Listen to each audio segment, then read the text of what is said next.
friends, +2 computer application first chapter review of C++. അതിൻ്റെ part 1 നമ്മൾ കഴിഞ്ഞു. ഇന്ന് നമ്മൾ പാർട്ട് 2ലേക്ക് കടക്കുകയാണ്. ഫസ്റ്റ് പാർട്ടിലുള്ള കാര്യങ്ങൾ പഠിച്ചിട്ടുണ്ടാവുമെന്ന് വിചാരിക്കുന്നു. കുറച്ച് വർക്കൊക്കെ തന്നിരുന്നു, ചെയ്തിട്ടുണ്ടാവുമല്ലോ അല്ലേ? ഓക്കെ, നമുക്ക് ടോപ്പിക്കിലേക്ക് കിടക്കാം. Expressions. Expression is composed of operators and operands. Operators നമ്മൾ പഠിച്ചു കഴിഞ്ഞു. ഓപ്പറാൻഡ് വാരിയബിൾസ് ആവാം, കോൺസ്റ്റൻസ് ആവാം. ഓക്കെ, അപ്പോൾ ഈ എക്സ്പ്രഷനിൽ യൂസ് ചെയ്യുന്ന ഓപ്പറേറ്റേഴ്സിനനുസരിച്ച് നമുക്കതിനൊന്ന് ഡിവൈഡ് ചെയ്യും. Okay, see. ആദ്യത്തത് അരിത്മെറ്റിക് എക്സ്പ്രഷൻ. ഒരു എക്സ്പ്രഷനിൽ യൂസ് ചെയ്യുന്ന ഓപ്പറേറ്റർ അരിത്മെറ്റിക് ഓപ്പറേറ്റേഴ്സ് ആണെങ്കിൽ അതിന് നമുക്ക് എന്ത് പറയാം? അരിത്മെറ്റിക് എക്സ്പ്രഷൻ എന്ന് പറയാം. ഓക്കെ, അരിത്മെറ്റിക് ഓപ്പറേറ്റേഴ്സ് മറന്നിട്ടുണ്ടാവില്ല. Plus, minus, star, slash, percentage. പി സിമ്പിൾ ഏതെങ്കിലുമാണ് നമ്മൾ എക്സ്പ്രഷനിൽ ഉപയോഗിക്കുന്നതെങ്കിൽ അതിനെ അരിത്മെറ്റിക് എക്സ്പ്രഷൻ എന്ന് പറയും. ഇതിനെ നമുക്ക് ഒന്നുകൂടെ ഒന്ന് ഡിവൈഡ് ചെയ്യാം. Okay, integer expression. സി, 6 + 6. ഈ രണ്ട് ഓപ്പറാൻഡും ഇൻറ്റിജേഴ്സാണ്. 5 + 4/2. ഇതിലുപയോഗിച്ച ഓപ്പറാൻഡ് ഒക്കെ എന്താണ്? ഇൻറ്റിജേഴ്സാണ്. അപ്പോൾ ഇൻറ്റിജർ ഓപ്പറാൻഡ് മാത്രമേ ഒരു എക്സ്പ്രഷനിൽ ഉപയോഗിക്കുന്നുള്ളൂ എങ്കിൽ അതിന് നമ്മൾ എന്ത് പറയും? ഇൻറ്റിജർ എക്സ്പ്രഷൻ എന്ന് പറയും. ഓക്കെ, ഇനി അടുത്ത കാറ്റഗറി ഫ്ലോട്ടിംഗ് പോയിൻ്റ് എക്സ്പ്രഷൻ അല്ലെങ്കിൽ റിയൽ എക്സ്പ്രഷൻ. അരിത്മെറ്റിക് എക്സ്പ്രഷനിൽ ഉപയോഗിക്കുന്ന ഓപ്പറാൻഡ്സ് ഫ്രാക്ഷണൽ നമ്പേഴ്സ് ആണെങ്കിൽ അതിനെ നമ്മൾ ഫ്ലോട്ടിംഗ് പോയിൻ്റ് എക്സ്പ്രഷൻ എന്ന് പറയും, അല്ലെങ്കിൽ റിയൽ എക്സ്പ്രഷൻ എന്ന് പറയും. നോക്കൂ, 5.0 + 2.0, 6.0 / 3.0. ഫ്രാക്ഷണൽ നമ്പേഴ്സ് മാത്രമേ ഇവിടെ ഓപ്പറാൻഡ് ആയിട്ടുള്ളൂ. അപ്പോൾ ഒന്നാമത്തെ കാറ്റഗറിയാണ് ഇവിടെ പറഞ്ഞത് അരിത്മെറ്റിക് എക്സ്പ്രഷൻ. ഓക്കെ, അതിൻ്റെ തന്നെ ഓപ്പറാൻഡ് ഇൻറ്റിജർ ആണെങ്കിൽ ഇൻറ്റിജർ എക്സ്പ്രഷൻ എന്ന് പറയും, ഓപ്പറാൻഡ് ഫ്രാക്ഷണൽ നമ്പർ ആണെങ്കിൽ റിയൽ എക്സ്പ്രഷൻ എന്നും പറയും. രണ്ടാമത്തെ category relational expression. Relational operators മറന്നിട്ടുണ്ടാവില്ല. Less than, greater than, less than, equal to, greater than, equal to, equal to, not equal to. ഈ relational operators ഉപയോഗിച്ച് എഴുതുന്ന എക്സ്പ്രഷൻ അതിനെ നമ്മൾ റിലേഷണൽ എക്സ്പ്രഷൻ എന്ന് പറയും. ഇവിടെ ഒരു പ്രശ്നമുണ്ട്. ഈ റിലേഷണൽ എക്സ്പ്രഷൻ നമുക്ക് കിട്ടുന്ന റിസൾട്ട് ബൂളിയൻ റിസൾട്ട് ആയിരിക്കും. എന്ന് പറഞ്ഞാൽ എന്താ? True or false value, 1 or 0 എന്നുള്ള ആൻസറാണ് നമുക്കിവിടെ കിട്ടുക. അതാണ് റിലേഷണൽ എക്സ്പ്രഷൻ. നോക്കൂ, 6 > 10, അത് കണ്ടീഷൻ തെറ്റാണെന്ന് നമുക്കറിയാം. ഇപ്പോൾ കിട്ടുന്ന റിസൾട്ട് 0, അതായത് ഫോൾസ്. ഓരോ എക്സാമ്പിൾ നോക്കൂ. 5.0 < 6.0, അത് ട്രൂ ആണ്, അതുകൊണ്ട് 1. 6 × 2 = 4 × 3. ഇവിടെ അരിത്മെറ്റിക് ഓപ്പറേറ്റേഴ്സ് ഉപയോഗിച്ചിട്ടുണ്ട് അല്ലേ? ഇൻറ്റു എന്ന് പറയുന്ന ഓപ്പറേറ്റർ ഉപയോഗിച്ചിട്ടുണ്ട്. പക്ഷേ ഇതിൻ്റെ ഫൈനൽ റിസൾട്ട് നോക്കൂ. 6 × 2 12 ഈക്വൽ ടു 4 × 3 12. 12 ഈക്വൽ ടു 12 ആണോ എന്നാണ് ചോദ്യം. അപ്പം നമുക്ക് എസ് ഓർ നോ എന്ന് പറയുന്ന റിസൾട്ടാണ് കിട്ടുക, ട്രൂ ഓർ ഫോൾസ്. അപ്പോൾ ഇവിടെ ശരിയാണ്, അതുകൊണ്ട് 1 എന്നുള്ള ആൻസർ കിട്ടും.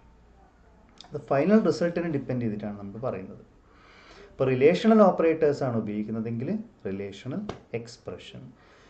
മൂന്നാമത്തെ കാറ്റഗറി ലോജിക്കൽ എക്സ്പ്രഷൻ. എന്തായിരിക്കും?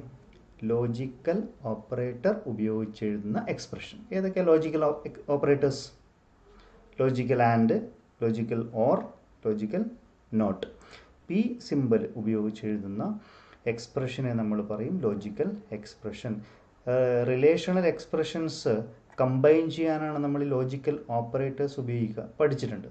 അപ്പോൾ നോക്കൂ, 5.0 > 2.0, അതൊരു റിലേഷണൽ എക്സ്പ്രഷനാണ്. 20 < 32, അത് ഒരു റിലേഷണൽ എക്സ്പ്രഷനാണ്. ഇത് രണ്ടും കൂടെ കമ്പൈൻ ചെയ്യാൻ വേണ്ടി നമ്മൾ ആൻഡ് എന്ന് പറയുന്ന ലോജിക്കൽ ഓപ്പറേറ്റർ ഉപയോഗിച്ചു. അപ്പോൾ final result yes or no എന്നുള്ള രീതിയിലായിരിക്കും വരിക. ഓക്കെ, അപ്പോൾ ഇതാണ് ലോജിക്കൽ എക്സ്പ്രഷൻ. അപ്പോൾ എക്സ്പ്രഷൻ എന്താണെന്ന് ക്ലിയറായി. ഓപ്പറേറ്റേഴ്സും ഓപ്പറാൻഡ്സും ഉണ്ടാവും. അത് ഇവാലുവേറ്റ് ചെയ്ത് കഴിഞ്ഞാൽ നമുക്കൊരു റിസൾട്ട് കിട്ടും. ഓക്കെ, അടുത്ത സെക്ഷനിലേക്ക് പോവാണ്. Type conversion. ടൈപ്പ് കൺവേർഷൻ നമുക്ക് ആവശ്യമായി വരുന്നത് മിക്സഡ് മോഡ് എക്സ്പ്രഷൻ്റെ സിറ്റുവേഷനിലാണ്. എന്താണ് മിക്സഡ് മോഡ് എക്സ്പ്രഷൻ?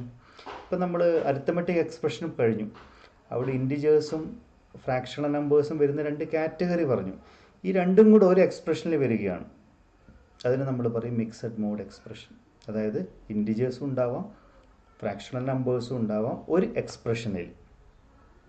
അപ്പം അങ്ങനെയുള്ള സിറ്റുവേഷനിൽ നമുക്ക് ടൈപ്പ് കൺവേർഷൻ യൂസ് ചെയ്യേണ്ടതായിട്ട് വരും. നോക്കുക, it is the process of converting the current type of a value into another type. ഇത് 2 രീതിയിൽ നമുക്ക് ചെയ്യാം. നോക്കൂ, ഇംപ്ലിസിറ്റ് കൺവേർഷൻ, അതിന് നമ്മൾ ടൈപ്പ് പ്രൊമോഷൻ എന്ന് പറയും. അതായത് നോർമലി ചെറിയ ടൈപ്പ് വലിയ ടൈപ്പ്, കമ്പൈലർ ഓട്ടോമാറ്റിക്കലി ഒരു കൺവേർഷൻ നടത്തും ഹയസ്റ്റ് സൈസുള്ള ടൈപ്പിലേക്ക്. അപ്പം അങ്ങനെ കമ്പൈലർ പെർഫോം ചെയ്യുന്ന കൺവേർഷന് നമ്മൾ പറയും ഇംപ്ലിസിറ്റ് കൺവേർഷൻ അല്ലെങ്കിൽ ടൈപ്പ് പ്രൊമോഷൻ. നോക്കൂ, 5/2 × 3 + 2.5, അതിൻ്റെ റിസൾട്ട് 8.5 ആയിരിക്കും. അതെങ്ങനെയാണ് ആ സ്റ്റെപ്പ് എന്ന് നമുക്ക് നോക്കാം. 5/2 അത് 2 ഇൻറ്റിജറാണ്, അതുകൊണ്ട് നമുക്ക് കിട്ടുന്ന റിസൾട്ട് 2 എന്ന് മാത്രമായിരിക്കും. ഓക്കെ, 2 × 3 നമുക്ക് കിട്ടുന്നത് 6, 2 ഇൻറ്റിജറാണ്, അവിടെ വലിയ പ്രശ്നമില്ല. ഇനി 6 + 2.5 നമുക്ക് കിട്ടുന്നത് ഫ്രാക്ഷണൽ റിസൾട്ടായി 8.5 ആണ്. അപ്പോൾ അവിടെ എന്താ സംഭവിച്ചത്? ഒരു ഇൻറ്റിജറും ഒരു ഫ്രാക്ഷണൽ നമ്പറും വന്നു. അപ്പോൾ ഓട്ടോമാറ്റിക്കായിട്ടും ഫ്രാക്ഷണൽ ടൈപ്പ് ഹയസ്റ്റ് ടൈപ്പ് ആയതുകൊണ്ട് അതിലേക്ക് കൺവേർഷൻ നടത്തി. കമ്പൈലർ തന്നെ പെർഫോം ചെയ്യുന്ന കൺവേർഷൻ. അപ്പം implicit conversion is performed by compiler. It always converts a lower type into higher type. അതുകൊണ്ട് നമ്മൾ അതിനെന്ത് പറയും? ടൈപ്പ് പ്രൊമോഷൻ എന്നും പറയും. ഇനി രണ്ടാമത്തെ ടൈപ്പ് എന്ന് പറയുന്നത് എക്സ്പ്ലിസിറ്റ് കൺവേർഷൻ ആണ്, ടൈപ്പ് കാസ്റ്റിംഗ് ആണ്. അവിടെ റെസ്പോൺസിബിൾ പേഴ്സൺ എന്ന് പറയുന്നത് യൂസറാണ് അല്ലെങ്കിൽ പ്രോഗ്രാമറാണ്. ഒരു ടൈപ്പ് കാസ്റ്റ് ഓപ്പറേറ്റർ ഉപയോഗിച്ചുകൊണ്ട് പ്രോഗ്രാമർ തീരുമാനിക്കും ഏത് ടൈപ്പിലേക്കാണ് കൺവേർട്ട് ചെയ്യേണ്ടത് എന്നുള്ളത്. നോക്കൂ, ഇൻഡ് X = 5, y = 2 integer variable declare ചെയ്തിട്ടുണ്ട്, വാല്യൂ അസൈൻ ചെയ്തിട്ടുണ്ട്. ഫ്ലോട്ട് z എന്ന് പറയുന്നത് ഫ്രാക്ഷണൽ നമ്പർ സ്റ്റോർ ചെയ്യാൻ വേണ്ടിയിട്ടാണ് ഫ്ലോട്ട്. z = x/y. പക്ഷെ ബ്രാക്കറ്റിൽ നിങ്ങൾ പുതിയൊരു സാധനം കണ്ടു. എന്താ? ഈ ഓപ്പറേറ്ററിനെയാണ് നമ്മൾ ടൈപ്പ് കാസ്റ്റ് ഓപ്പറേറ്റർ എന്ന് പറയാം. അതിൻ്റെ അകത്ത് ഫ്ലോട്ട് എന്ന് എഴുതിയിട്ടുണ്ട്. എന്ന് പറഞ്ഞാൽ x/y ഇൻറ്റിജറാണ്. കിട്ടുന്ന റിസൾട്ട് ഫ്രാക്ഷണൽ പാർട്ടിലേക്ക് കൺവേർട്ട് ചെയ്യണം, ഫ്ലോട്ടിലേക്ക് മാറ്റണം. അതാണ് ഉദ്ദേശം. ഇങ്ങനെ ചെയ്തതുകൊണ്ട് നമുക്ക് കിട്ടുന്ന റിസൾട്ട് 2.5 എന്നായിരിക്കും. 5/2 നമുക്ക് 2.5 എന്ന് കിട്ടും. ഇവിടെ പ്രോഗ്രാമർ എക്സ്പ്ലിസിറ്റ് ആയിട്ട് ടൈപ്പ് കാസ്റ്റ് ഓപ്പറേറ്റർ ഉപയോഗിച്ചുകൊണ്ട് കൺവേർഷൻ നടത്തിയിരിക്കുകയാണ് ഫ്ലോട്ടിലേക്ക്. അപ്പോൾ ഇതാണ് 2 ടൈപ്പിലുള്ള conversion, implicit conversion and explicit conversion. Clear? Okay, next topic statements. നമ്മൾ C++ പഠിച്ചു തുടങ്ങിയപ്പോൾ ആദ്യം പഠിച്ചത് എന്താ? Character set. അത് കഴിഞ്ഞിട്ട് ടോക്കൺസ് ഉണ്ടാക്കി. അത് കഴിഞ്ഞിട്ട് എക്സ്പ്രഷനിലേക്ക് വന്നു. നെക്സ്റ്റ് മീനിങ് ഫുള്ളായിട്ട് നമ്മൾ കമ്പ്യൂട്ടറുമായിട്ട് കമ്മ്യൂണിക്കേറ്റ് ചെയ്യാൻ പോവുകയാണ് യൂസിങ് സ്റ്റേറ്റ്മെൻറ്റ്സ്. നമ്മൾ സ്റ്റേറ്റ്മെൻറ്റ്സിനെ പറയും smallest executable unit of a programming language. അതിൻ്റെ എൻഡിൽ എപ്പോഴും ഒരു സെമിക്കോളൻ ഉണ്ടാവും, delimiter. Okay, different types of statements ഏതൊക്കെയാണെന്ന് നോക്കുക. First one, declaration statement. നമ്മളൊരു പ്രോഗ്രാമിൽ യൂസ് ചെയ്യുന്ന യൂസർ ഡിഫൈൻഡ് വേർഡ് അത് നമ്മൾ യൂസ് ചെയ്യുന്നതിന് മുമ്പേ ഡിഫൈൻ ചെയ്തിരിക്കണം. ഒരു പ്രോഗ്രാമിൽ നമ്മളൊരു വാരിയബിൾ യൂസ് ചെയ്യുന്നുണ്ടെങ്കിൽ അത് ആദ്യം ഡിക്ലെയർ ചെയ്തിരിക്കണം. സാധാരണ നമ്മൾ അത് എഴുതാനുള്ള സിൻറ്റാക്സ് എന്താ? ഡാറ്റ ടൈപ്പ് എഴുതും, വാരിയബിൾ നെയിം എഴുതും, സെമിക്കോളൻ എഴുതും. ഇതാണ് അതിൻ്റെ സിൻറ്റാക്സ്. അപ്പം declaration statement is used to declare the type of variable or constants used in the program. നോക്കൂ, XY ഇൻറ്റിജർ ടൈപ്പിലുള്ള വാരിയബിൾ എന്ന് നമ്മളിവിടെ റെപ്രസെൻ്റ് ചെയ്തിരിക്കുകയാണ്. Int x, y semicolon. Int a = 10. a എന്ന് പറയുന്ന ഇൻറ്റിജറാണ്, അതിൽ 10 എന്ന് പറയുന്ന വാല്യൂവും കൂടെ കൊടുത്തിട്ടുണ്ട്. ഈ രീതിയിൽ നമ്മൾ ചെയ്യുന്നതിനെ എന്ത് പറയും? Variable initialization statement. എന്ന് വെച്ചാൽ ഡിക്ലെയർ ചെയ്യുന്നതോടൊപ്പം തന്നെ വാല്യൂവും കൂടെ നമ്മൾ കൊടുക്കുകയാണ്. അതിന് നമ്മൾ പറയും വാരിയബിൾ ഇനീഷ്യലൈസേഷൻ. അടുത്ത സ്റ്റെപ്പ് കോൺസ്റ്റൻ്റ് a = 10. ഇവിടെ ഇതേ സ്റ്റേറ്റ്മെൻറ്റ് തന്നെ അതിന് മുമ്പിൽ ഒരു കീവേഡ് വന്നിട്ടുണ്ട്, CONST, കോൺസ്റ്റ്. ഇങ്ങനെ കൊടുത്തു കഴിഞ്ഞാൽ ആ എയുടെ value throughout the program മാറില്ല, ചേഞ്ച് ആവില്ല, കോൺസ്റ്റൻ്റ് ആയിരിക്കും. അപ്പോൾ അതുകൊണ്ട് നമ്മൾ CONST എന്ന് പറയുന്ന കീവേഡ് ഉപയോഗിച്ച് അത് എഴുതി. ഇതൊക്കെയാണ് ഡിക്ലറേഷൻ സ്റ്റേറ്റ്മെൻറ്റ്. പ്രോഗ്രാമിൽ യൂസ് ചെയ്യുന്ന ഡാറ്റ നമ്മൾ ആദ്യം ഡിക്ലെയർ ചെയ്യണം. ഓക്കെ, ഇനി രണ്ടാമത്തെ സ്റ്റേറ്റ്മെൻറ്റിലേക്ക് പോകാം. Assignment statement. അസൈൻമെൻറ്റ് ഓപ്പറേറ്റർ നമുക്കറിയാം, ഈക്വൽ ടു അല്ലേ. ഈ ഓപ്പറേറ്റർ ഉപയോഗിച്ച് നമ്മൾ എഴുതുന്ന സ്റ്റേറ്റ്മെൻറ്റാണ് അസൈൻമെൻറ്റ് സ്റ്റേറ്റ്മെൻറ്റ്. നോക്കൂ, A = 10 എന്ന് പറയുന്ന വാല്യൂ എയിലേക്ക് അസൈൻ ചെയ്യാണ്. അസൈൻമെൻറ്റ് സ്റ്റേറ്റ്മെൻറ്റാണ്, അവസാനം സെമിക്കോളനുമാണ്. B = C+D. സിയും ഡിയും കൂട്ടിയാൽ കിട്ടുന്ന റിസൾട്ട് എവിടെയുണ്ട്? ബിയിലുണ്ട്. അസൈൻമെൻറ്റ് സ്റ്റേറ്റ്മെൻറ്റാണ്. ഓക്കെ, അപ്പോൾ അസൈൻമെൻറ്റ് ഓപ്പറേറ്റർ ഉപയോഗിച്ച് എഴുതുന്ന സ്റ്റേറ്റ്മെൻറ്റ്. ഇൻപുട്ട് സ്റ്റേറ്റ്മെൻറ്റ്, നമ്മളത് ഇൻപുട്ട് ഓപ്പറേറ്റർ പഠിച്ചു കഴിഞ്ഞു. കീബോർഡിൽ നിന്നും വാല്യൂ എക്സ്ട്രാക്റ്റ് ചെയ്ത് മെമ്മറിയിലേക്ക് ലോഡ് ചെയ്യുക. ഇതാണ് ആ പ്രോസസ്സ്. അതിനുവേണ്ടി നമ്മൾ input operator, get from operator, extraction operator എന്നൊക്കെ പറയും. നോക്കൂ, C in A B C value read ചെയ്യാൻ വേണ്ടിയിട്ടാണ്. അപ്പോൾ ഇവിടെ ഉപയോഗിച്ചിരിക്കുന്ന ഇൻപുട്ട് ഓപ്പറേറ്ററാണ്. അപ്പോൾ ഇൻപുട്ട് ഓപ്പറേറ്റർ ഉപയോഗിച്ച് എഴുതുന്ന സ്റ്റേറ്റ്മെൻറ്റ്, അതാണ് ഇൻപുട്ട് സ്റ്റേറ്റ്മെൻറ്റ്. അതുപോലെ ഔട്ട്പുട്ട് ഓപ്പറേറ്റർ ഉപയോഗിച്ച് എഴുതുന്ന statement output statement. Cout A B C. അടുത്തൊരു ഇമ്പോർട്ടൻ്റ് ആയിട്ടുള്ള ടേമാണ് കാസ്കേഡിങ്. നമ്മളിപ്പോൾ അത് മുകളിൽ പറഞ്ഞു കഴിഞ്ഞു. എന്നാലും നോക്കുക, ഒരു സ്റ്റേറ്റ്മെൻറ്റിൽ ഒന്നിൽ കൂടുതൽ തവണ ഇൻപുട്ട് അല്ലെങ്കിൽ ഔട്ട്പുട്ട് ഓപ്പറേറ്റർ യൂസ് ചെയ്യുന്നുണ്ടെങ്കിൽ അതിനെയാണ് എന്ത് പറയുക? കാസ്കേഡിങ്. നോക്കൂ, Cout A B C, ഇതിൽ ഔട്ട്പുട്ട് ഓപ്പറേറ്റർ 3 തവണയുണ്ട്. C in A B C, ഇവിടെ ഇൻപുട്ട് ഓപ്പറേറ്റർ 3 തവണയുണ്ട്. ഇതിനെയാണ് കാസ്കേഡിങ് എന്ന് പറയുക. Multiple use of input or output operator in a single statement is called cascading. Clear? ഇത്രയുമാണ് സ്റ്റേറ്റ്മെൻറ്റുമായി ബന്ധപ്പെടുത്തി പറയാനുള്ളത്. ഇനി നമുക്ക് ഒരു പ്രോഗ്രാമിലേക്ക് പോവാം. Program to find area and perimeter of a rectangle. ഈ ഒരു പ്രോഗ്രാം വളരെ കൃത്യമായി നോക്കുക. ഈ പ്രോഗ്രാം പറഞ്ഞതിന് ശേഷം നമ്മൾ ഒരു C++ൻ്റെ സ്ട്രക്ചറും കൂടെ പറയും. ഓക്കെ, ശ്രദ്ധിക്കാം. #include IOStream using namespace std int main function. Okay, ഇതൊക്കെ എന്താണെന്ന് അടുത്ത സെഷനിൽ പറയും. ബ്രേസ് ഓപ്പൺ ചെയ്തു. Float length, breadth, area, perimeter, 4 variable declare ചെയ്തിട്ടുണ്ട്. Variable, okay, length, breadth, area, perimeter, അത് 4ഉം ഫ്ലോട്ടായിട്ട് ഡിക്ലെയർ ചെയ്തു. Cout enter the length and breadth of rectangle. ഈ ഒരു മെസ്സേജാണ് നമ്മൾ ഔട്ട്പുട്ട് സ്ക്രീനിൽ ആദ്യം കാണുന്നത്. Clear? Enter the length and breadth. നമ്മൾ വാല്യൂ കൊടുക്കണം. C in ലെങ്ത്, ബ്രെഡ്ത്ത്, നമ്മൾ കൊടുക്കുന്ന വാല്യൂ ആദ്യം ലെങ്ത് എന്ന് പറയുന്ന വാരിയബിളിലേക്ക് സ്റ്റോർ ചെയ്യും. രണ്ടാമത്തെ വാല്യൂ ബ്രെഡ്ത്ത് എന്ന് പറയുന്ന വാരിയബിളിലേക്ക് സ്റ്റോർ ആവും. Perimeter = 2 × length + breadth, കാൽക്കുലേഷനാണ്.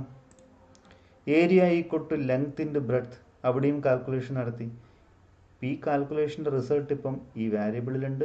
ഇതിൻ്റെ റിസൾട്ട് ഏരിയ എന്ന് പറയുന്ന വാരിയബിളിലും ഉണ്ട്.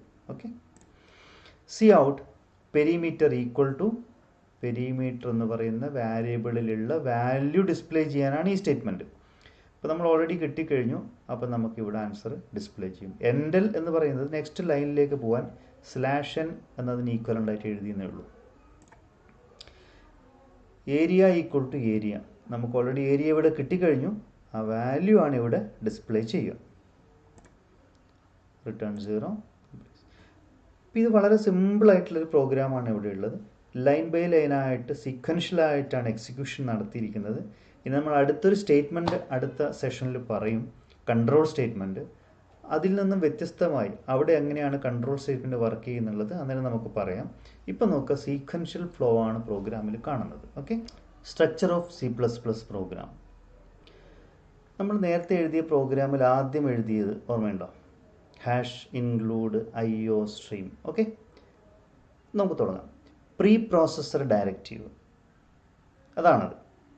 അതിന് നമ്മൾ പറയും കമ്പൈലർ ഡയറക്റ്റീവ് എന്ന് വെച്ചാൽ ആക്ച്വൽ കമ്പൈലേഷൻ തുടങ്ങുന്നതിന് മുമ്പ് നമ്മൾ കമ്പൈലറിന് കൊടുക്കുന്ന ഇൻസ്ട്രക്ഷൻ, അതാണ് പ്രീ പ്രോസസ്സർ ഡയറക്റ്റീവ് കൊണ്ട് ഉദ്ദേശിക്കുന്നത്, compiler directive. Okay, hash symbol ഉപയോഗിച്ചിട്ടാണ് നമ്മൾ എഴുതുക. ഹാഷ് ഇൻക്ലൂഡ്, ഹാഷ് ഡിഫൈൻ, ഇതൊക്കെ പ്രീ പ്രോസസ്സർ ഡയറക്റ്റീവാണ്. ഹാഷ് ഇൻക്ലൂഡ് ഹെഡർ ഫയൽ നമ്മൾ എഴുതും. എന്ന് വെച്ചാൽ C++ലുള്ള ലൈബ്രറിയിലുള്ള ഹെഡർ ഫയൽസിനെ ലിങ്ക് ചെയ്യുക, അത്രയേ ഉള്ളൂ. എന്താണ് ഈ ഹെഡർ ഫയൽ എന്ന് നോക്കുക. Which contain information about objects, functions etcetera. Okay, നമ്മൾ സി ഇൻ സി ഔട്ട് എല്ലാ പ്രോഗ്രാമിലും എഴുതുമല്ലോ. അപ്പോൾ ഇത് ഡിഫൈൻ ചെയ്തിരിക്കുന്ന ഹെഡർ ഫയലാണ് IOStream. അപ്പോൾ അതുകൊണ്ട് നമ്മൾ ആദ്യം എന്ത് എഴുതും? Hash include IOStream. ഓക്കെ, ഇതാണ് അതിൻ്റെ മീനിങ്. നോക്കുക, യൂസിങ് നെയിം സ്പേസ് നമ്മൾ അടുത്തതായിട്ട് എഴുതിയിരിക്കുന്നത് അങ്ങനെയുള്ളൊരു സ്റ്റേറ്റ്മെൻ്റ് ആണ്. യൂസിങ് നെയിം സ്പേസ് STD എന്ന് അവിടെ എഴുതിയിട്ടുണ്ട്. എന്താണത് എന്ന് വെച്ചാൽ നമ്മൾ പ്രോഗ്രാമിൽ യൂസ് ചെയ്യുന്ന എലമെൻസിനെ സെർച്ച് ചെയ്യാനുള്ള ഒരു നെയിം സ്പേസ് ആണെന്ന് കമ്പൈലറിനോട് പറയുകയാണ്. ഓക്കെ, നമ്മൾ സാധാരണയായിട്ട് C++ൽ സ്റ്റാൻഡേർഡ് അതിൻ്റെ അബ്രീവിയേഷൻ STD എന്ന നെയിം സ്പേസ് ആണ് ഉപയോഗിക്കുന്നത്. ഇതിലാണ് സി ഇൻ സി ഔട്ട് തുടങ്ങി പല കാര്യങ്ങളും ഡിഫൈൻ ചെയ്തിരിക്കുന്നത്. ഓക്കെ, ഒരു പ്രോഗ്രാമിൽ യൂസ് ചെയ്യുന്ന ഡിഫറെൻ്റ് എലമെൻസിനെ ഇപ്പോൾ സി ഔട്ട് നമ്മൾ STD സി ഔട്ട് അല്ലെങ്കിൽ STD സി ഇൻ എന്ന് എക്സ്പ്ലിസിറ്റായിട്ട് റെഫർ ചെയ്യുന്നതിന് പകരം കോമൺ ആയിട്ട് യൂസിങ് നെയിം സ്പേസ് STD നമ്മൾ എഴുതും, അത്രയേ ഉള്ളൂ. പിന്നെ അവസാനത്തെ കമ്പോണൻറ്റ് നോക്കുക, ദ മെയിൻ ഫങ്ഷൻ. ഒരു പ്രോഗ്രാം എക്സിക്യൂഷൻ സ്റ്റാർട്ട് ചെയ്യുന്നതും എൻഡ് ചെയ്യുന്നതും മെയിൻ ഫങ്ഷനിലായിരിക്കും. പിന്നെ ഒരു പ്രോഗ്രാമിൽ ഒന്നിൽ കൂടുതൽ ഫങ്ഷൻ ഉണ്ടെങ്കിൽ ആ ഫങ്ഷൻസ് ഒക്കെ നമ്മൾ ഇൻവോക്ക് ചെയ്യുന്നത് അല്ലെങ്കിൽ കോൾ ചെയ്യുന്നത് എവിടെ നിന്നാണ്? മെയിൻ ഫങ്ഷനാണ്. അപ്പോൾ അതാണ് മെയിൻ ഫങ്ഷൻ്റെ പ്രാധാന്യം. Execution of C++ program begins at main and ends within main function. ഇത്രയുമാണ് ഒരു പ്രോഗ്രാമിൻ്റെ ബേസിക് ആയിട്ടുള്ള സ്ട്രക്ചർ. നോക്കുക, പ്രീ പ്രോസസ്സർ ഡയറക്റ്റീവ്സ് ഉണ്ട്, അത് കഴിഞ്ഞിട്ട് ഹെഡർ ഫയൽസ് നമ്മൾ അതിനോട് ചേർത്ത് എഴുതും, യൂസിങ് നെയിം സ്പേസ് എഴുതും, മെയിൻ ഫങ്ഷൻ എഴുതി ബ്രാക്കറ്റിനകത്താണ് സ്റ്റേറ്റ്മെൻറ്റ്സ് ഒക്കെ നമ്മൾ എഴുതും. ഇത്രയും കാര്യങ്ങൾ ക്ലിയർ ആയിട്ടുണ്ടാവുമെന്ന് വിചാരിക്കുന്നു. ഈ പറഞ്ഞ കാര്യങ്ങൾ വിശദമായി ഒന്ന് പഠിക്കുക ഓർമ്മയോടെ. ഓക്കെ, അടുത്ത ക്ലാസ്സിൽ നമുക്ക് വീണ്ടും കാണാം. Good luck.